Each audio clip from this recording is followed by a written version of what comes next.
Introduce किया था हमने, डीएनए रिकॉम्बिनेशन या रिकॉम्बिनेंट डीएनए। अब इस शब्द से हम क्या समझते हैं? डीएनए रिकॉम्बिनेशन यानी डीएनए तो ऑलरेडी है, उसमें कोई गुण भी मौजूद है, लेकिन हम उसमें क्या कर रहे हैं? कोई नया गुण प्रविष्ट करा रहे हैं। ठीक, तो नए जीन या नए डीएनए का खंड प्रविष्ट कराने के बाद वो जो जीन या वो डीएनए हमें एक नए रूप में मिलेगा, वांछित गुण लिए हुए होगा, इसलिए जो प्राप्त होगा वो कहलाएगा रिकॉम्बिनेंट डीएनए और ये प्रक्रिया कहलाती है रिकॉम्बिनेशन। तो इस डीएनए रिकॉम्बिनेशन तकनीक का उपयोग किसमें किया जाता है? जीन क्लोनिंग में। अब देखो, क्लोन का मतलब क्या था? जैसे मान लो ये कोई जीव है, इसमें कोई बहुत अच्छा लक्षण है इसके अंदर, तो हम इसके अंदर जो जीन है या डीएनए है उसकी क्या करेंगे? बहुत सारी कॉपी तैयार कर लेंगे और उन जीन और डीएनए को फिर दूसरे जीवों में भी क्या करेंगे? ये जो वेक्टर है वो प्लाज्मिड, प्लास्मिड या फास्मिड, इनकी सहायता से उनके अंदर इनको प्रविष्ट कराएंगे, तो पूरे जीवों में भी क्या होगा? वो लक्षण आ जाएगा। जैसे फॉर एग्जाम्पल हम डायबिटीज़ की बात करते हैं। डायबिटीज़ के रोगियों में क्या होता है? इंसुलिन का संश्लेषण बंद हो जाता है, संश्लेषण नहीं होगा तो बहुत खतरनाक बीमारी होती है डायबिटीज़ की, मधुमेह। तो फिर शुगर जिसको कहते हैं अपन। मालूम है डायबिटीज़ कितनी तरह का होता है? एक होता है शुगर बढ़ना, और एक होता है शुगर कम होना। ठीक, जब रक्त में शर्करा की सांद्रता बढ़ जाती है तो वो कहलाता है डायबिटीज़ मेलिटस। Diabetes mellitus. जैसे मैंने शुगर बहुत ज़्यादा बढ़ गई, अभी कोरोना के जो वैक्सीन नहीं, जो इलाज होता था, उस इलाज में जो भी इंजेक्शन लगाए जाते थे उससे उन रोगियों की शुगर बहुत बढ़ जाती थी। शुगर बढ़ने के कारण बीपी बढ़ा, बीपी बढ़ने के कारण हार्ट अटैक आया और जितने ही लोग चले गए। ठीक है। दूसरा होता है जिसमें शुगर कम होती है, वो कहलाता है इंसिपिडस, डायबिटीज़ इंसिपिडस। इंसी का मतलब ये है कि कम हो जाएगी, नीचे आना, और मेल शब्द MELE, वो मेल फीमेल वाला नहीं, इसका मतलब होता है बढ़ना, बृहद। मेलिटस मतलब शुगर बढ़ना और इंसिपिडस मतलब शुगर कम होना। ठीक, अब हम डायबिटीज़ में इंसुलिन का संश्लेषण नहीं होता है उन रोगियों में, तो इसी तकनीक के द्वारा मानव निर्मित इंसुलिन है ह्यूमिलिन। अभी देखते हैं हम, याद रखो थोड़ी। हमें तो क्या होता है? इंसुलिन होता है, लेकिन डायबिटीज़ के रोगियों के लिए इस रिकॉम्बिनेशन तकनीक जीन क्लोनिंग के द्वारा एक नया बनाया गया है कृत्रिम इंसुलिन, जिसको क्या कहते हैं? ह्यूमिलिन।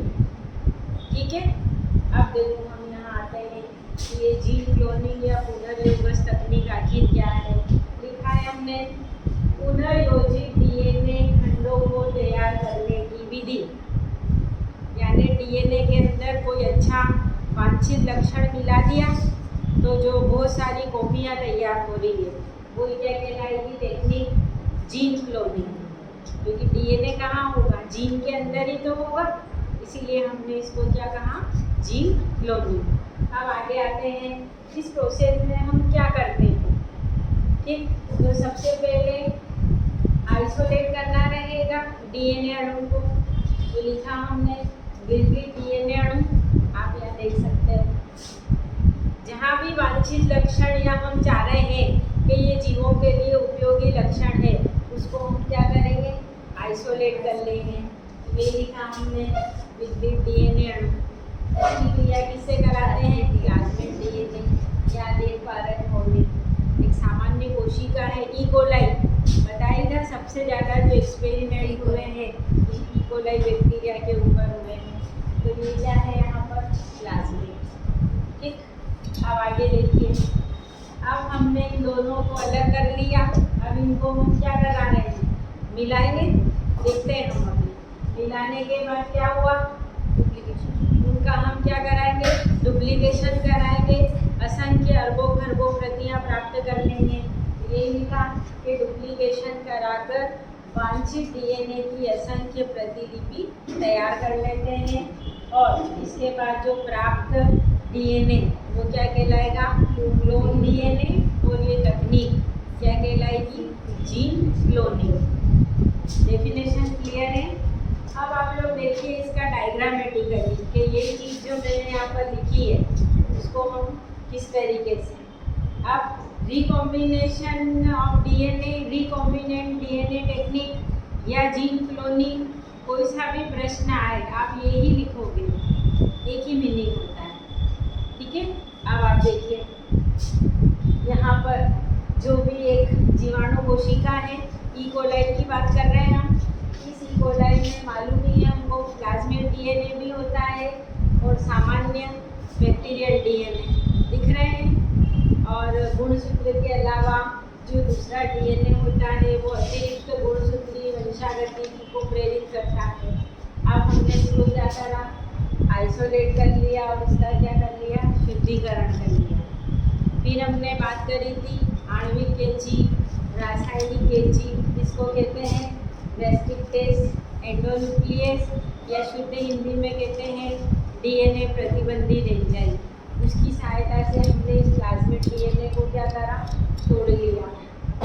ठीक है, अब मान लो हमें इंसुलिन के लिए बनाना है, ह्यूमुलिन बनाना है, तो जिस भी जीव में वो गुण पाया जाएगा इंसुलिन उत्पन्न करने का, वहाँ से या कोई सा भी जो हम चाहते हैं कि फसल में दाने बड़े आए, फूलों के अंदर खुशबू अच्छी आए, दूध का उत्पादन अच्छा हो, जो भी हम वांछित गुण चयन करेंगे वहाँ से हम उस डीएनए को क्या करेंगे, सेपरेट करेंगे।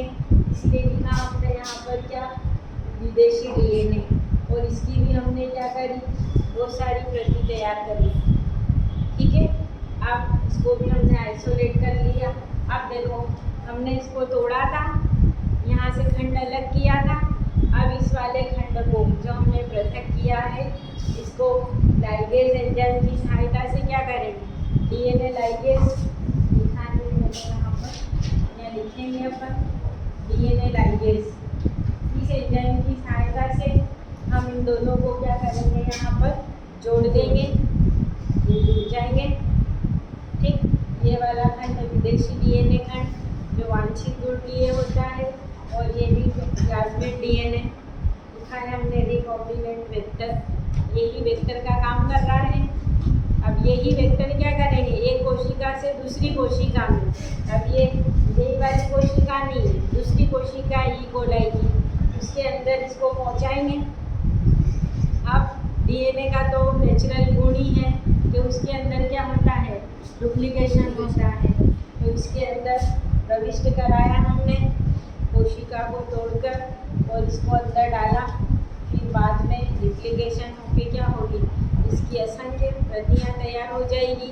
इस तरीके से इस डीएनए के अंदर हमने जो गुण चाहा था वो उत्पन्न हुआ, तो ये क्या कहलाया, रिकॉम्बिनेंट डीएनए, या क्या कहलाया, क्लोन डीएनए, और ये जो तकनीक है ये क्या कहलाई, जीन क्लोनिंग कहलाई। कोई दिक्कत इसमें। अब इस रिकॉम्बिनेंट टेक्निक या जीन क्लोनिंग का महत्व क्या होता है, तो ये देखो मैंने लिखे हैं यहाँ पे कि उपयोगी आनुवांशिक गुणों को प्राप्त करना। हम चाहते हैं कि ये गुण समाप्त नहीं हो, जीवों में चलता रहे, चाहे उससे हमें मेडिसिन मिले या जो भी आर्थिक महत्व का उत्पाद हम प्राप्त कर सकते हैं, मानव उपयोगी, जीवो उपयोगी, पौधों उपयोगी, तो हम क्या कर सकते हैं, उपयोगी आनुवांशिक लक्षणों को प्राप्त करके उसकी बहुत सारी डीएनए की प्रतियां तैयार करके उनकी प्रजातियों में प्रविष्ट कराकर आगे उनको बढ़ा सकते हैं। फिर कई दवाइयों का निर्माण रिकॉम्बिनेंट टेक्निक के द्वारा होता है, और फिर लिखा है हमने सुजननीकी में इसका उपयोग किया जाता है। अब हो गया। सूजलनिकी क्या होता है?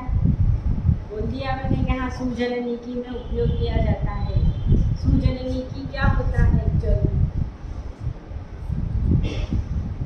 11th में फर्स्ट चैप्टर में आपने पढ़ी होगी जीव विज्ञान की बहुत सारी शाखाएं, उसमें ये भी आती है सूजलनिकी। बताओ। जैसे हम सभी हैं, क्या हम परफेक्ट हैं? बिल्कुल सभी परफेक्ट हैं क्या? कहीं ना कहीं हम में सब में कुछ न कुछ कमी है। ईश्वर ने किसी को भी संपूर्ण नहीं बनाया है। तो वैज्ञानिकों का तो काम ही क्या है कि ऐसा परफेक्ट मानव बनाना जिसमें कोई भी कमी नहीं हो।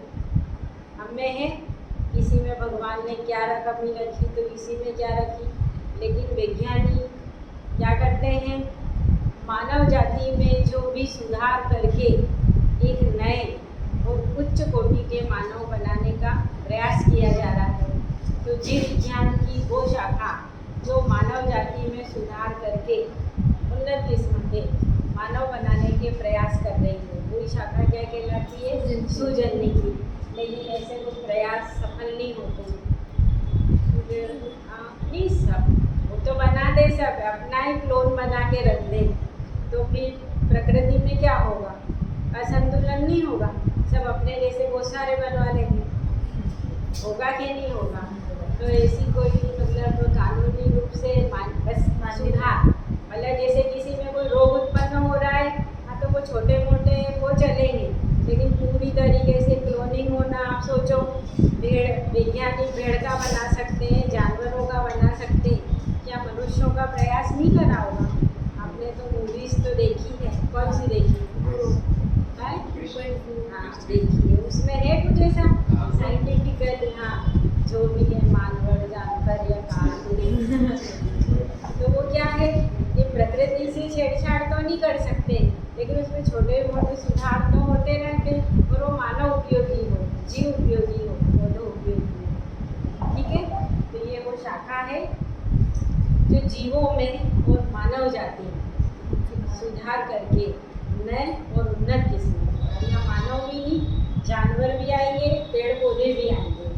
वो जो सिर्फ मानव जाति की बात हो रही है वो मानवी की यूजेनिक्स है, ये भी वही है, जीवों के गुणों में सुधार करके अच्छे नए किस्म के मानव और जीव बनाने के प्रयास किए जा रहे हैं। कोई डाउट इस क्वेश्चन में?